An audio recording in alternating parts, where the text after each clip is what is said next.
Hello guys, welcome back to our channel Wins World TV, ang matagal nang inaasam ng karamihan. Ang labanan ng dalawang malalakas sa bantamweight na si 4 World Division and undefeated World Champion na si Naoya Inoue, laban sa former 3 World Division Champion na si Cuadro Alas-Angas ng Pinas Jonriel Casimero.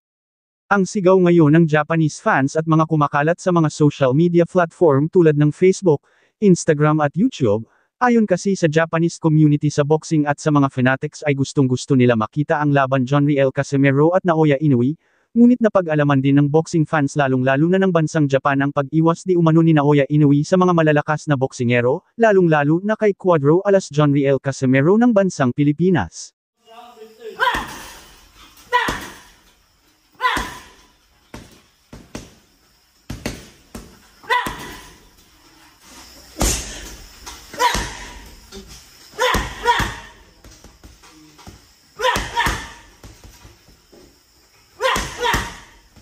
Mismong si Naoya Inoue na din ang nagsabi na siya daw ang namimili ng kanyang makakalaban. Dahil dyan ay talagang hindi malakas si Naoya Inoue at hindi raw siya ang totoong halimaw, dahil ang totoong halimaw ay walang pinipiling kalaban, kaya desmayado ang buong boxing community lalong-lalo na sa bansang Japan. Ngunit ayon naman kay Naoya Inoue ay kung si Inoue lang daw ang masusunod ay gustong-gusto na niya makalaban si Jonriel Casimero.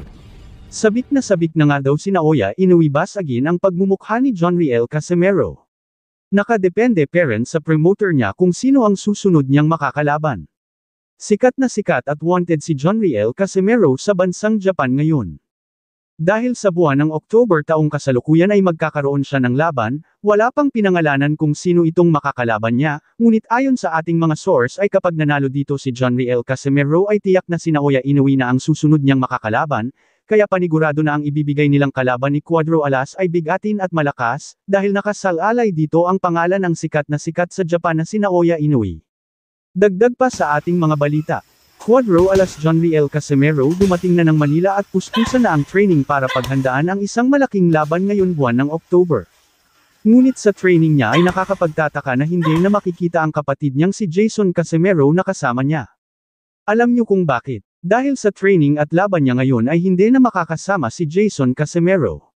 Ngunit ganun pa man ay todo suporta pa din si Jason Casimero sa kanyang kapatid na si Jonriel Casimero. Ayon kay Jason Casimero ay kahit sinong trainer, ang humawak kay Jonriel Casimero sa kapatid niya ay mananalo pa din yan, dahil dagdag pa ni Jason Casimero ay wala sa trainer yan, nasa boksingero talaga yan kung paano niya dalhin ang laban. Abang-abang lang tayo guys kung sino ang makakalaban ni Jonriel Casimero, dahil sa ngayon ay hindi pa talaga nila nilalabas ang makakalaban nito, ngunit kumpirmado na sa October taon kasalukuyan magaganap ang laban niya.